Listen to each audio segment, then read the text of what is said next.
You're listening to Raising Anchor, a Rhode Island FC podcast. We're glad you're here.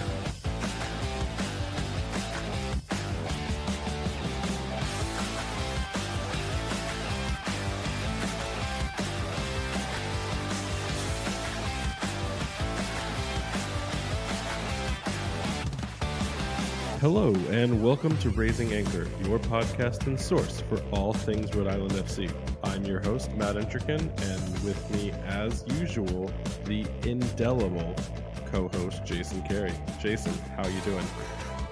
Not too bad. That's definitely an adjective. I almost forgot to do one as I read that out, so you almost finally got back to just normalcy there. I literally, I'm not even sure indelible is an appropriate word to use to describe you. Who knows? Maybe. We'll look it up later in the dictionary. One day I'll get back. We'll get back normal, Jason. But today you've got indelible, Jason. So how you doing? Doing pretty good. I just noticed the episode count here, and I simultaneously think that's like too low, but also not enough. We've been doing this a long time. You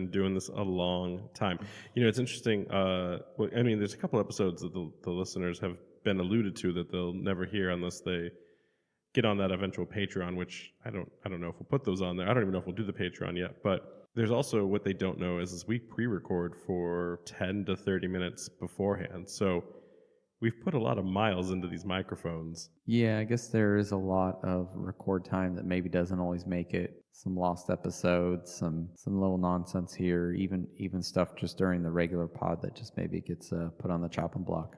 I'm glad that you say chopping block because the amount of times I have to listen to this over and over to make edits, it's embarrassing how unprofessional we are at times, still to this day. So we really need to get working on to where we can just record and post and not have to do the many cuts and the many stumbles through pronunciations and other things of that nature. Trying my best out here, but through the meta, I still don't know how to read, We're going to get there one day, buddy. But it's okay, because guess what? I found out you don't need to read for this awesome job opportunity that we are going to go see. Since we're recording a little early, we're going to go see it this weekend. But for the listeners, this is a flash forward in time. Rhode Island FC's Got Mascot Talent open tryouts. Do you know what kind of form they've got for this? I see... So I don't know all of the details. I am assuming that there will be people not in costume that will be just like running around like cheerleaders in front of a lucky number of season ticket members who will be selected to participate in actually deciding the future mascot that will be joining the team. Because one, I think if they show the mascot to even a handful of like 10 fans, either everyone has to be under NDA when they do this, or they're going to announce like immediately Saturday on the morning on the 21st. They're going to announce the mascot because at that point they know that they can't trust the fans to keep their mouths shut. So either listeners, when you hear this, we were right, or they had another plan for announcing it. I think you'll see probably just people just showing up and like being in normal, quote unquote human form. But what's crazy to me and what I'm the most excited to see is it's like, this is kind of actually really metal when you think about it, because if the fans get to vote for the person to win and the organization truly allows it to be a fan vote, these people are interviewing for their lives, for their income with just like 10 fans that are making this decision. And that is super cool. Like it's just rad that this is something that's going to happen. I don't know if the club realizes that. I don't know if the fans are going to understand the magnitude of making this kind of decision, but I think it's a little bit more than just this person in a costume and like going, oh, that was really fun, or that was really silly, the thing that they just did. I'll be curious if anyone tries to come in like with their own kind of costumes, or like I was the previous like Oregon Ducks mascot in a prior life, or even not just that, just like kind of like ridiculous outfit and maybe even a prop or two. If we had more time, I'd love to like show up with a bunch of like signs for like rating them, but none of them make any sense. Like, I gave you a hot dog. And the next one is this is popcorn, something like that. So I ordered a prototype of the mascot T-shirt based on the last time we talked about mascots.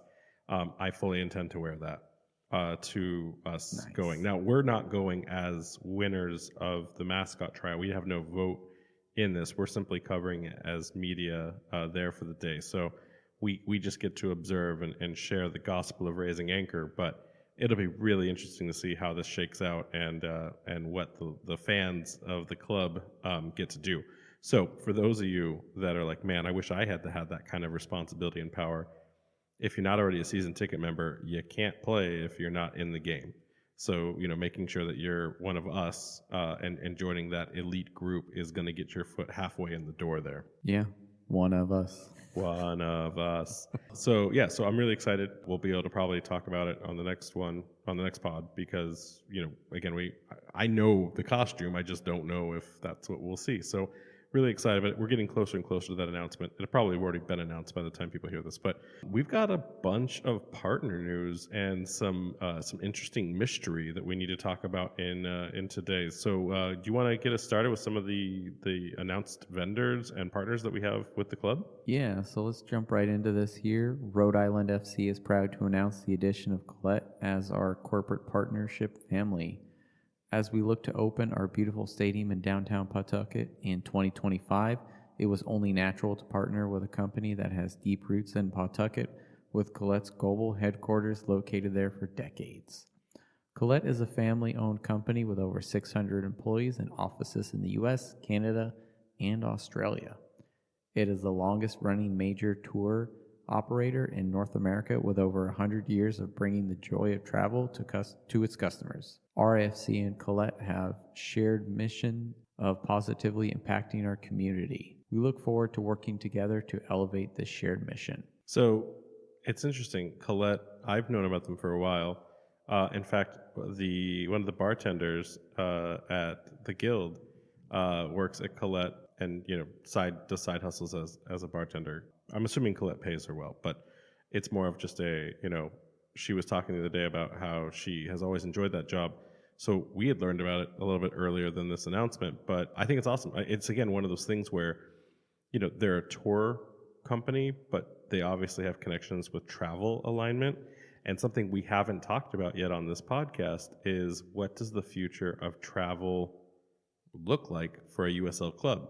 I know it at the MLS level, which we're not an MLS podcast, but I haven't actually seen what that looks like. We've joked about bus driving a couple of times, but New England is definitely a little bit further away when we talk about like the cluster of teams that exist in the league. So I wonder if Colette will be one of those partners that helps assist with travel plans as well as provisioning, when we make our away day games. It's just really interesting if that's part of it. It wasn't announced officially, but curious if we'll see that happen. Yeah, I think this is definitely a mutually beneficial relationship here, with them also having those roots in the travel. Maybe they can kind of help charter RFC, I'm not sure how that works. Maybe like flights for away days, things like that. Maybe even for fans, kind of a similar situation. Agreed. We'll have to see more as they announce. What's interesting to me is this partner, as well as the other partner we're going to discuss on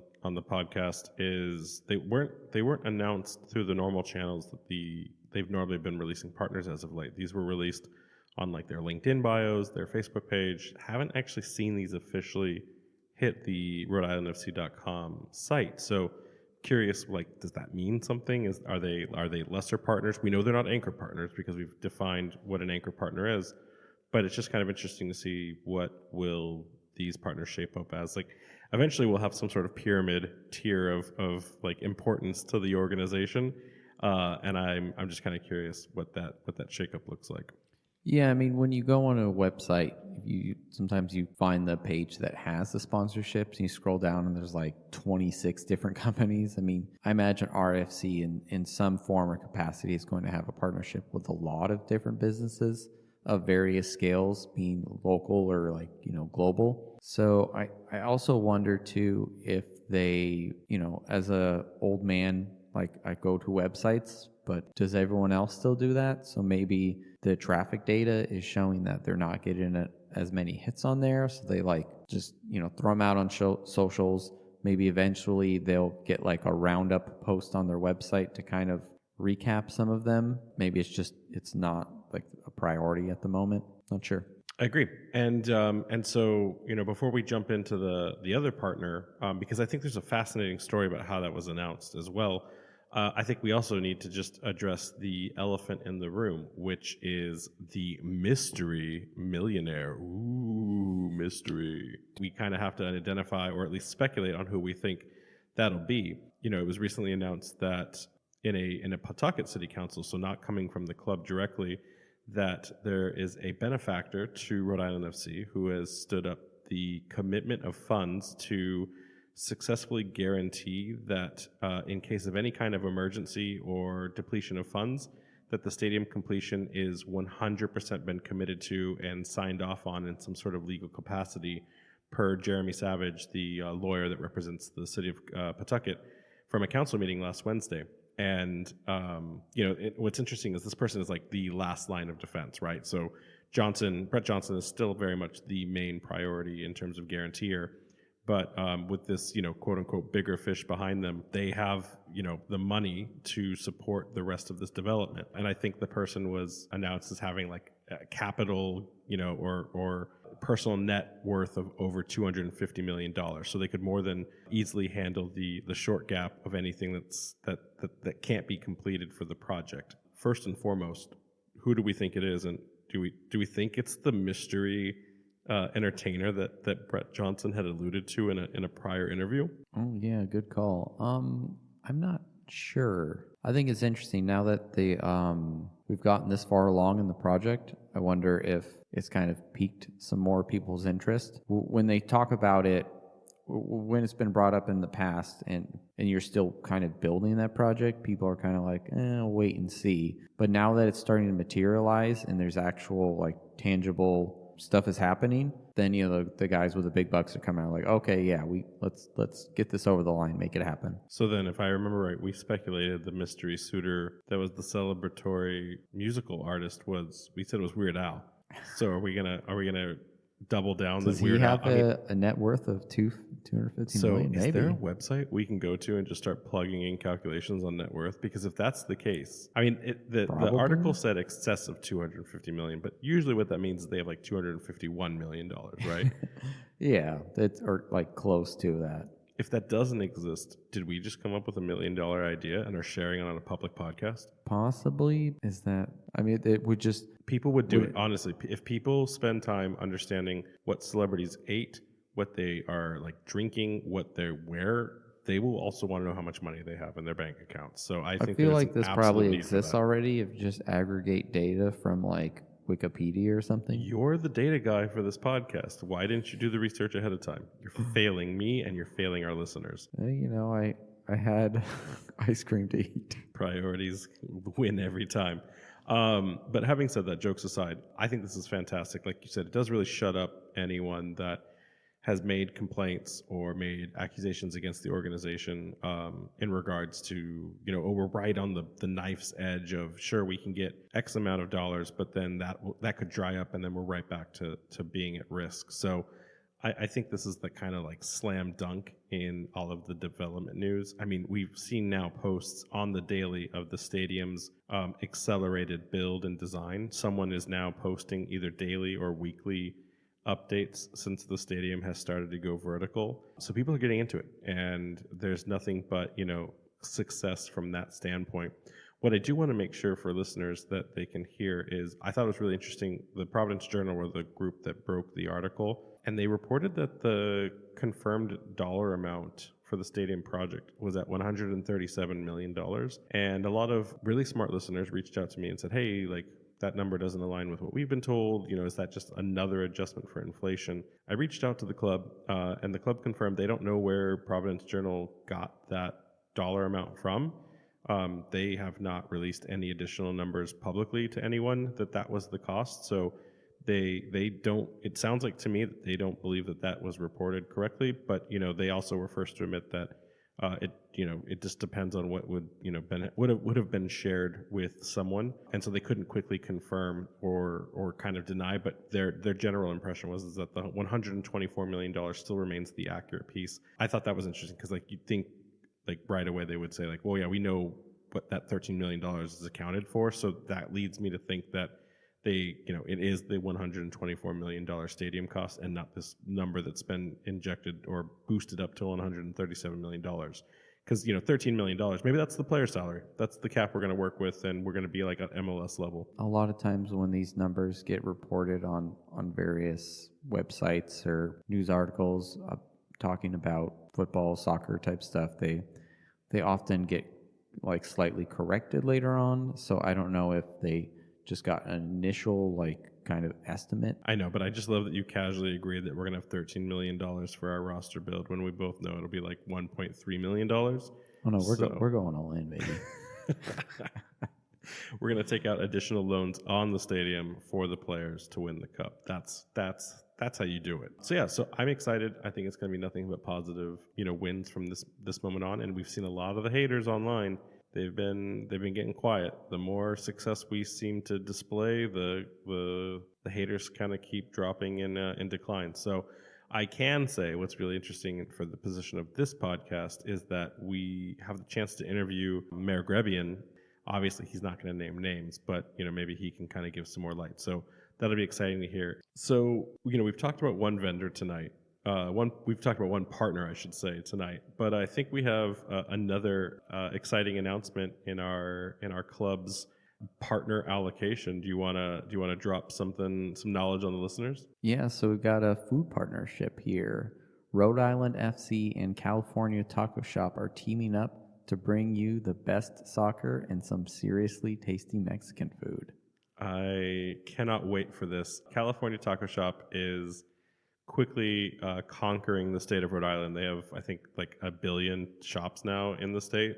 I know they have at least more than 5. I see them, sometimes they're like planned, like I go to those destinations, and sometimes like, oh, they just popped up another one. This is excellent. What I wanted to talk to you about, though, what I wanted to taco about you, I love it. Did you see how they announced themselves as a partner for Rhode Island FC? Yeah, that was interesting. I caught it when it was showing up on the Discord, and then it was not the usual link tree, and you go back and this is not taking me to their website. Right, but did you see the video that they did for themselves? No, I saw the screenshot with them holding the flag. I didn't see there was a video. I'll have to watch that. You have to watch the video. They did a FIFA Ultimate Team unlock video.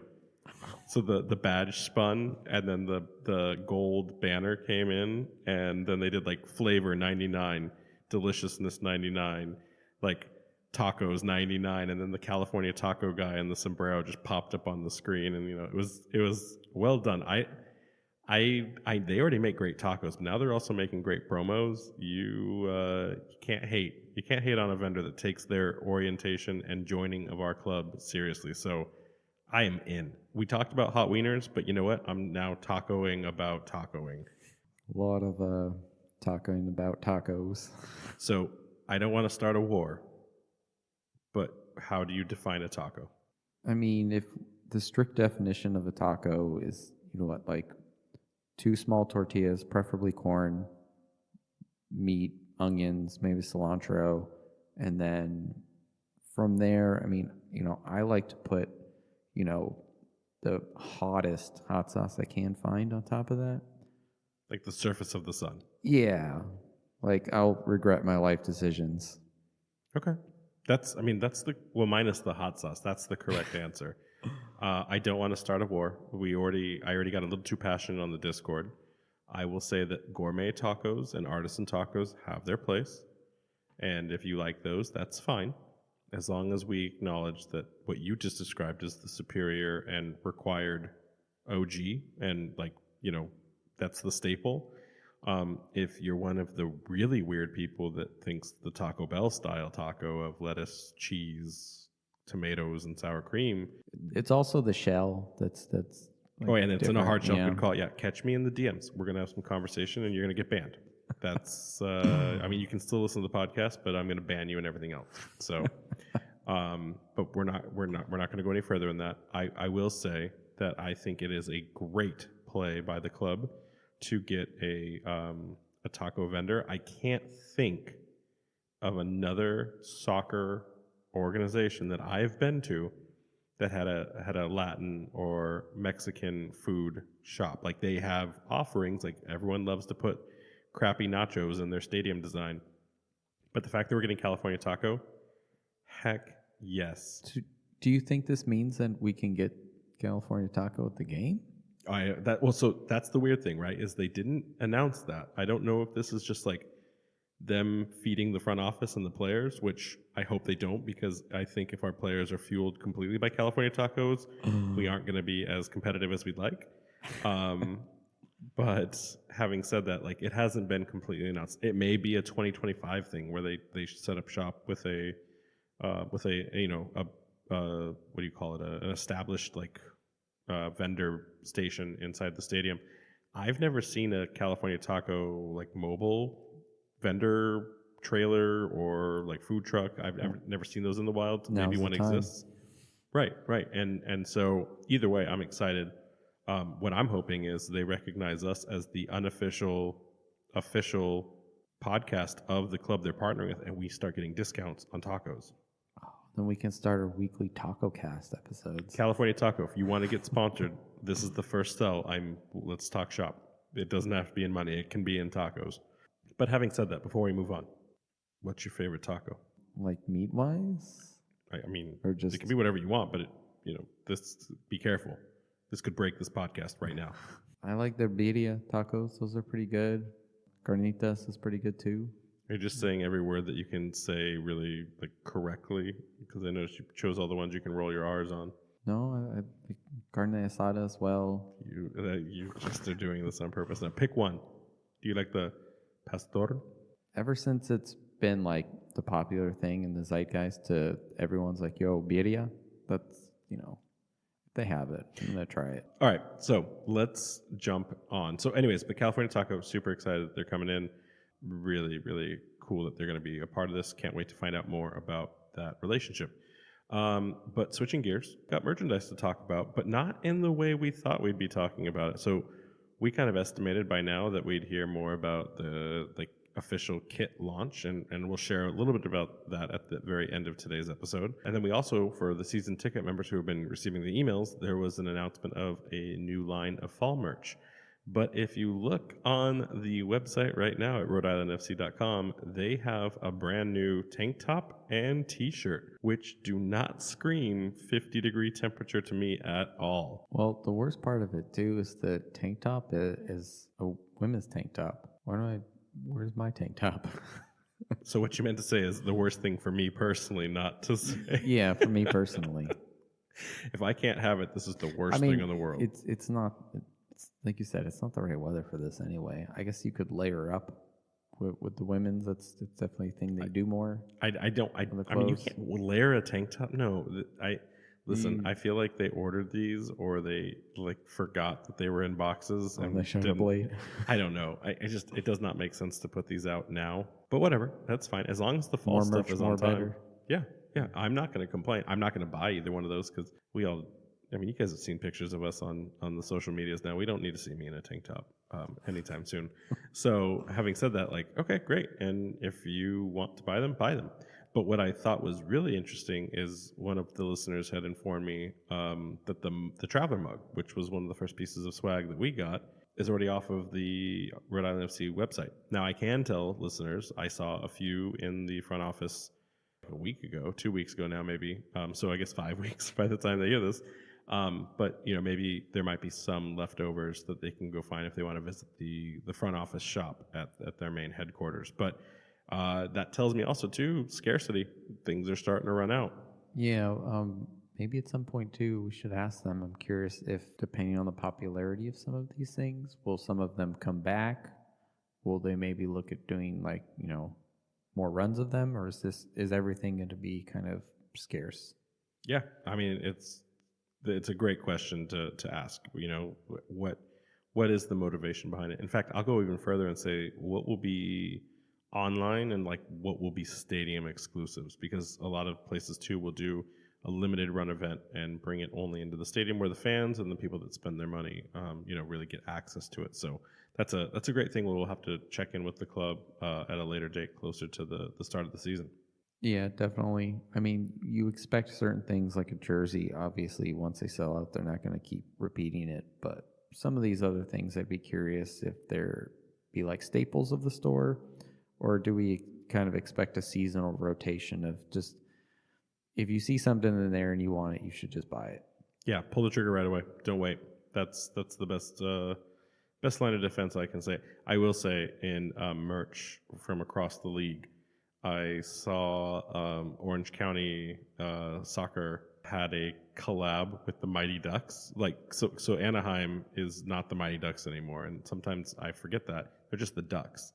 But somehow they got the permission to use the Ducks logo from the hit Disney movie series, and they have an OCSC Mighty Ducks collaboration. So it's a soccer ball with their trophy, their league-winning star, and then it's the Quack Attack mask. And I'm not a fan of OCSC, obviously, but like I am a fan of the Mighty Ducks, and I wanted to buy it, but everything in my body said, don't you dare touch opposite team swag. Like if it's not loyal, it's not allowed on my body. You mean the cartoon show where they flew that spaceship that was under the ring?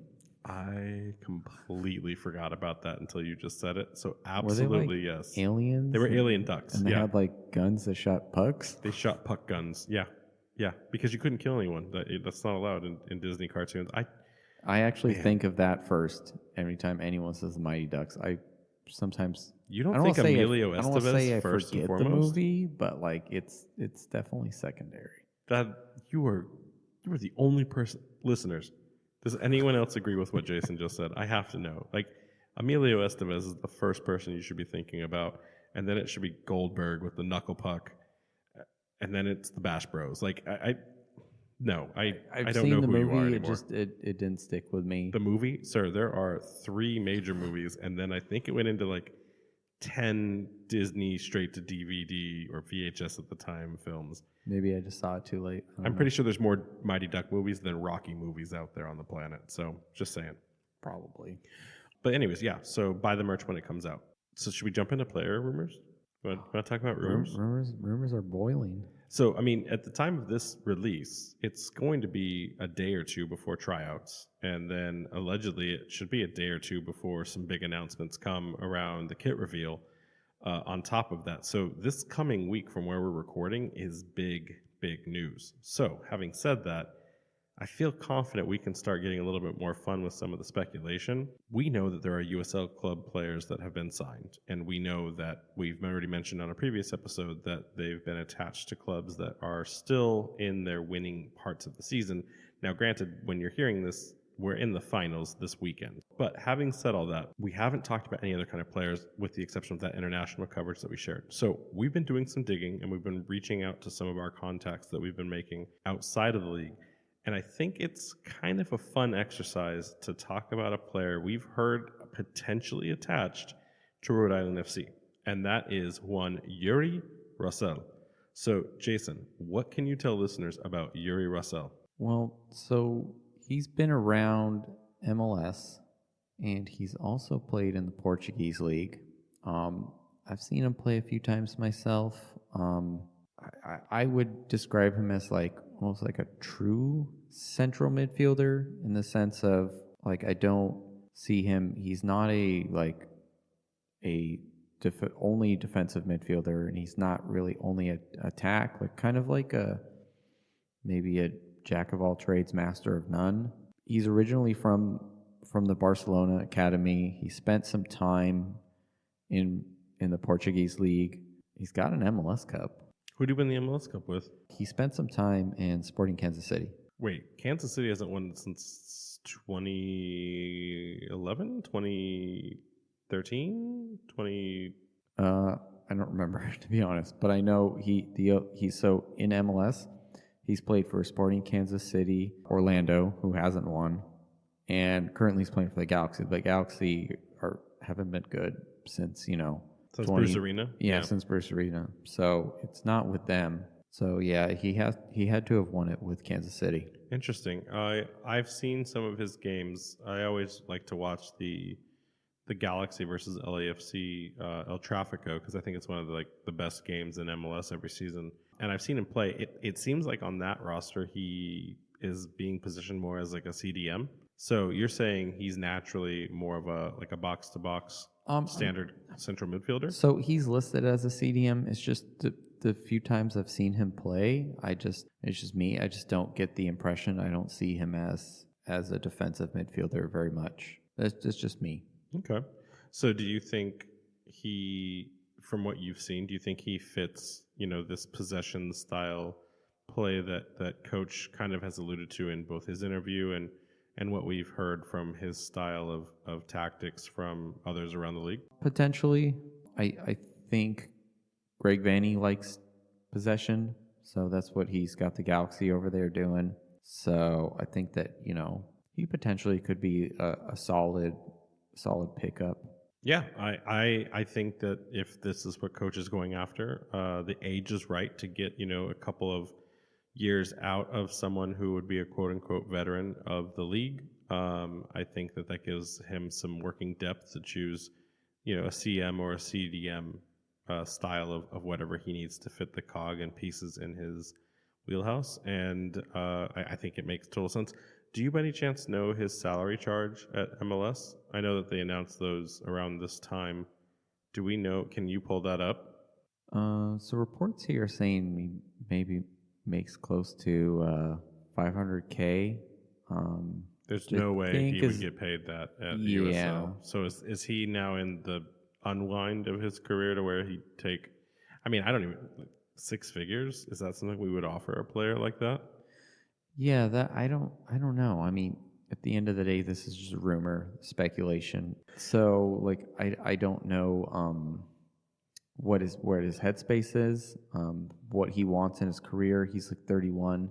When I look at stats and playtime from him, he spent a lot of time on the bench. He's only made 16 appearances this year for the Galaxy. I don't know if maybe he's had some injuries. I looked at his injury report before I brought this up. He hasn't been injured. He had one game that he was labeled as could not play. So maybe Greg Vanney just doesn't, see him. Well, okay. So then let's have this conversation.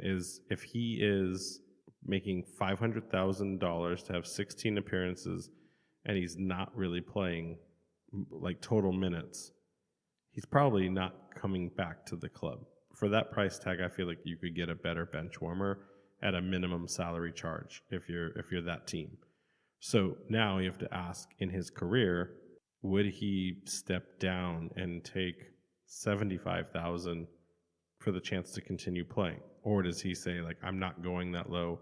I'll find something else to do with my time, because I've never made $500,000, but I've also never been told I have to walk away from the sport that I love. So do you think that that's even realistic, or does that money alone just say this is a player that is unobtainable for Rhode Island FC?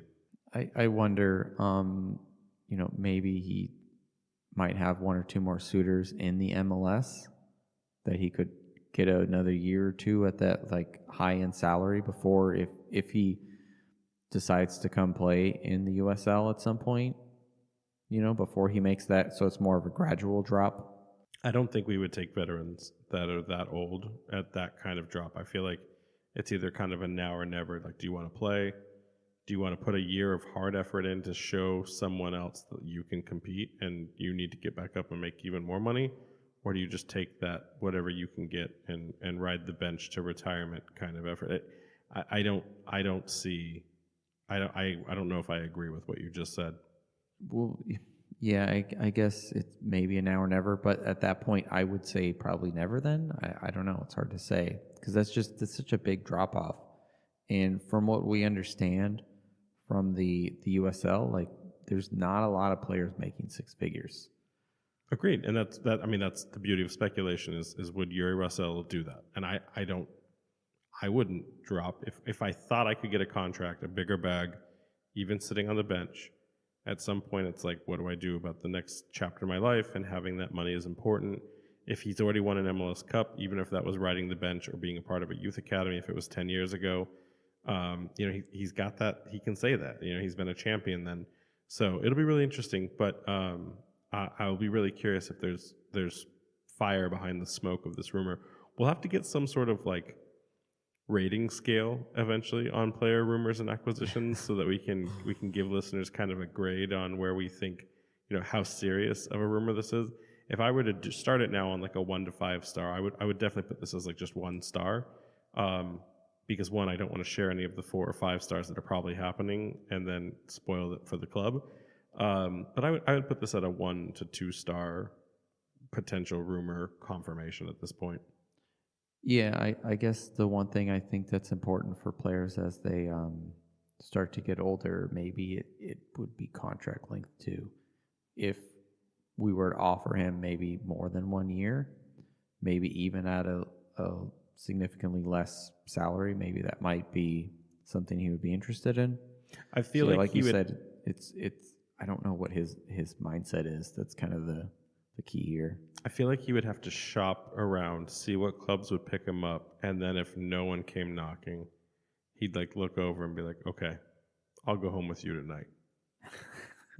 I feel like that's what's in the cards for us. Yeah, and it sucks because like I know USL will always be on the wrong side of salary offerings to get that kind of talent, but I hate the idea of being someone's plan B. Yeah, and it's unfortunate. It is what it is now, and until we as we continue to grow, maybe those things will change. Great. So maybe we'll see Yuri Russell in the amber and blue in the near future. We'll never know, or we will know. I don't know. Let's find out together.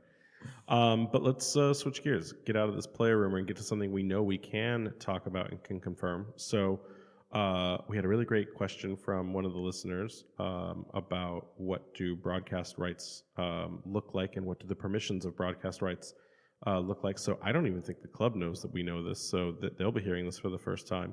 But we reached out to the USL front office to understand some more talking points around what broadcasting is and what it isn't for the league. So, they were quick to confirm that the current broadcast partnership with ESPN is actually for all USL Championship and USL League One games. So I actually didn't even know the League One games were a part of that envelope, and they are broadcasted on ESPN Plus, in addition to a few linear productions on ESPN2 throughout the year. So like some of the bigger games where someone doesn't have Plus as a subscription, they put some of those bigger market games on ESPN2, which also includes the finals. So originally we had mentioned that the finals were played on a different set of channels. Well, they are on ESPN Plus, but they'll also be on ESPN2. So, the main cup final is this weekend. So if you haven't figured out how you can watch it on ESPN2, which, I know like a lot of bars don't have ESPN Plus necessarily. So if you want to go out and see it somewhere, if they've got 2, they should be playing the game. And then some more interesting information that the front office of the league shared was that you can actually also listen to the games on Sirius XM FC. I didn't know that you could do that. It's not every game. It's some of the biggest games that they have, but they do have specific games on the broadcast channel for that. So that's a really cool thing that they do in conjunction with the ESPN Plus deal. We reached out and confirmed with the main office that teams are more than welcome to arrange any kind of local linear broadcast deals within their markets. There are already a number of teams that have games affiliated on sports networks such as CBS and Fox Sport. And so it's really up to Rhode Island FC if they want to negotiate and have that ability to partner with a local media outlet. So there is a very good chance that we could see Rhode Island FC games, but that comes down to a contract decision and organized through the club and not the league office. Now, what I need to do next is research, and I didn't have time to do it today, is to kind of look back and see if Hartford Athletic has done anything in that space to see if they thought that that was a viable strategy or if they've just relied strategically and specifically on the ESPN deal. But, understanding that we have the right to pursue, that's really interesting space. I don't know if they're interested in doing that. They may be in a wait and see opportunity for us and say, like, is this, viable? Is this worth it for them? But knowing that we have the permission to do so is where I think it'll be really incredible. and a future unlock opportunity that I'm definitely going to kind of keep my left eye attached on to see where that kind of leans off to. Did that surprise you at all that we have the ability to pursue something like that? Or because like I kind of envisioned that if it's on ESPN Plus, they wouldn't want competitive carriers, and that we were stuck to ESPN Plus as a deal. A little interesting, I think a lot of local teams I know have like cable deals, but then they also have these crazy blackout things. But this is not something that really more of a soccer thing, but maybe I thought some of those kind of rules and regulations that they apply might also work on soccer here in America. But I think it would be interesting move for them. They don't even have the revs on there because of the Apple deal. So right. And so, but maybe, and that, again, though, maybe that's the itch to scratch. That's where I was thinking, right? Is that there are people who have vocalized on the MLS side of things that the Apple deal has actually hurt their ability to watch games because they refuse to, get the subscription or participate in Apple, boycotting, all that kind of stuff. So I wonder if this is an unlock for the club. And so I think we need to talk to the front office some more about this and understand if they have any idea or if they're going to wait till 2025 for Tidewater. But just, again, the fact that we have it as an opportunity or as a choice to pursue, nothing but exciting to understand that. So more to come on that. And then we did try to sneak in a question about what would the media situation look like for next year, because we've heard rumors that the contract is up for negotiation with ESPN. And if that would be something that would change the entire structure of how the entire league operates its televised scenarios, and they could not commit or confirm anything at this time, but they did kind of allude that they're working on a similar deal to have all the games available on a digital platform. So what was really interesting is they didn't say any names, but they did commit that there will be some sort of digital experience to watch the games, and that there would be some games also carried linearly, let's try that 6 times fast, on national television. So that almost made me think, is Apple going to scoop up the USL with that kind of statement? They did not say anything of that sort, but since they weren't, they were very careful in their verbiage to us about not saying a broadcast partner, just the structure of a single system. I don't know many other systems out there that exist like that, who then also have national television broadcast access. If it's not ESPN Plus, and they didn't want to say that, like, does it make sense for Apple to come in and scoop up all of the domestic soccer product and just be the soccer source of truth? I don't know that doesn't exist, because if it's Apple only, that's what Apple loves to do, is make things proprietary. I don't know. We'll find out closer to. I wouldn't mind a complete Apple deal, because the only reason I have ESPN Plus really is for USL, so I wouldn't personally mind that, but I know I'm the minority in saying that. Don't besmirch the great name of the Carabao Cup. But yeah, no, I know what you mean. It would be convenient to have everything in one spot. I don't know, as a soccer fan, I'm not used to that convenience. Yeah, it's like, what was it back in the day? It was like BN Sports, Sky Sports, then it was like your pirate stream of one, and then it was, MLS back channel family TV. It was just all over the place. I still hate that it's on like 4 networks now that I have to subscribe to, and then surprise, the Open Cup is on, Peacock. Like, what?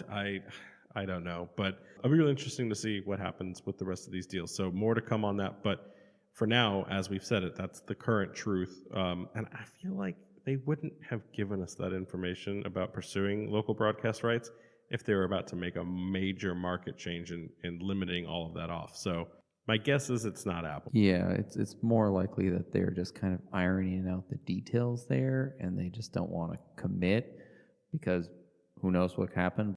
Agreed. So, what a fun episode it's been today. We learned a lot about new partners. We learned a little bit about broadcasting. Let's educate the listeners on what's going on, and let's get out of here. All right, let's just wrap it up here then. We've got open tryouts in East Providence tomorrow.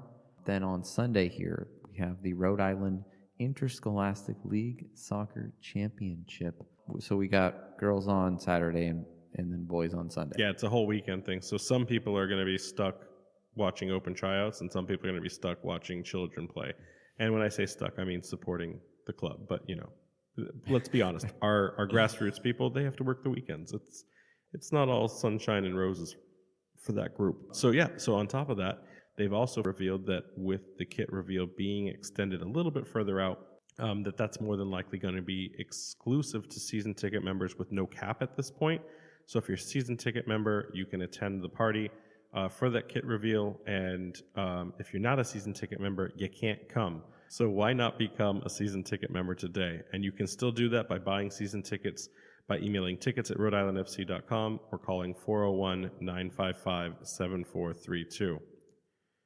So listener questions, we got one, and I thought it was ironic because I think since we are recording this live from the announcement of California Taco, I think this person just reached out tentatively and asked, but they also mentioned that we've a couple times, mentioned this on the podcast. So, this question is from Greg, and he asks, you guys talk about food a lot in your podcast, and you've liked to question where Coach eats, but where do you guys like to eat? So, I mean, we just were talking about tacos earlier, but do you want to drop like your number one go-to spot for listeners so that they can find you in the wild? Oh man, number one spot. I mean, I like to eat everywhere. So planet Earth is your answer. Yeah, food's really good. I don't know if you guys know this. You should try it out. One spot.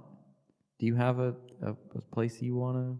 I'll drop mine first, and then you're still got to answer this. You're still on the hook. But for me, I got to go with Honeybird. Honeybird in East Providence is an amazing chicken shop. They do a southern style like barbecue chicken. Well, not barbecue chicken, but they do a southern style like fried chicken. Amazing appetizers, amazing cocktails. I can't speak highly enough of it, and I really enjoy every time I get a chance to go there or take people that have never been. Yeah, Honeybird's a good call out. I just wish their spices was could feel it more, Not everyone's like you, needing to burn the inside of your body when you eat. I don't know. Off the top of my head, I do enjoy picking up a slice of Fellini's. And that one time when I just got an entire pizza for free because some guy said it was burnt too much. I don't know what his problem was. It was delicious. Okay, there you go. Honeybird and Fellini's, guys.